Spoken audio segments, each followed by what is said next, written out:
संयुक्त परिवार के एक पति पत्नी में काफ़ी बड़ा झगड़ा हुआ।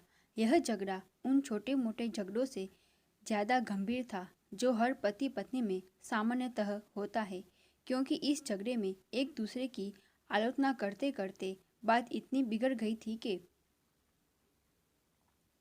पति पत्नी एक दूसरे से अब तलाक मांगने तक बातें करने लगे थे।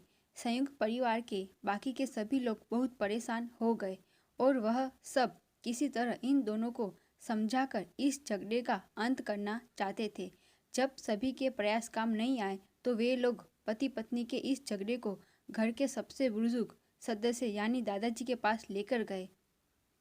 जब दोनों पति पत्नी दादाजी के कमरे में प्रवेश किए तो दादाजी ने उन दोनों को बैठने के लिए कहा और फिर पूछा कि बताओ, तुम्हारी समस्या क्या है। दोनों पति पत्नी एक साथ बोल पड़े और एक दूसरे पर आलोचनाओं की जड़ी लगा दी।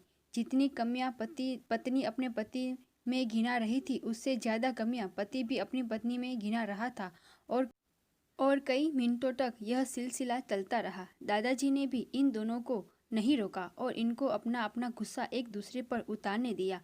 आखिर में जब दोनों एक दूसरे की बुराइयां करके थक गए और शांत हो गए, तब दादाजी ने उन दोनों से कहा, अब दोनों एक दूसरे की कुछ अच्छाइयाँ बताओ। जब अच्छाई बताने का समय आया तब दोनों ही पति और पत्नी एकदम से चुप हो गए। शायद गुस्से में उन्हें कुछ याद नहीं आ रहा था या फिर गुस्से की वजह से वह एक दूसरे की अच्छाइयाँ बताना नहीं चाहते थे। दादाजी ने यह बात भी महसूस कर ली। थोड़ी देर तक जब कोई भी नहीं बोला तब दादाजी ने कहा, अच्छा ठीक है, यह लो पेपर और पेन और एक दूसरे की अच्छाइयाँ इसमें लिखो। पति पत्नी दोनों ने पेपर और पेन लिया और एक दूसरे से काफ़ी दूर जाकर बैठ गए। थोड़ी देर तक ना पति ने कुछ लिखा ना पत्नी ने। फिर पति ने पेपर में कुछ लिखना शुरू किया। उसे देखकर पत्नी ने भी अपने पेपर में लिखना शुरू कर दिया। ऐसा लग रहा था कि जैसे दोनों एक दूसरे से कंपटीशन कर रहे हो। काफ़ी समय तक दोनों ने पेपर में लिखा और जब पेपर लिखावट से भर गया तब दोनों ही अपना अपना पेपर लेकर दादाजी के पास उन्हें देने के लिए गए। दादाजी ने उन दोनों के ही पेपर लेने से मना कर दिया और कहा कि अपने अपने पेपर एक दूसरे को दे दो और अब एक दूसरे के पेपर पढ़ो। पति ने पत्नी को और पत्नी ने पति को अपना पेपर दे दिया। वे एक दूसरे के पेपर पढ़ने लगे। थोड़ी देर बाद पति और पत्नी दोनों की आंखों में आंसू थे। पेपर में अपने बारे में लिखी अच्छाइयाँ पढ़कर पत्नी तो फुट फुट कर रोने लगी।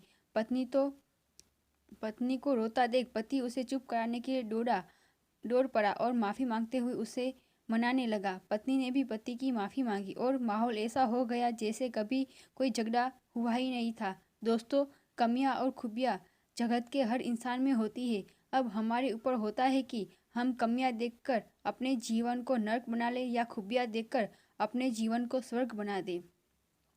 अगर आपको हमारी कहानी पसंद आई हो तो उसे लाइक करें, शेयर करें, सब्सक्राइब करें। धन्यवाद दोस्तों।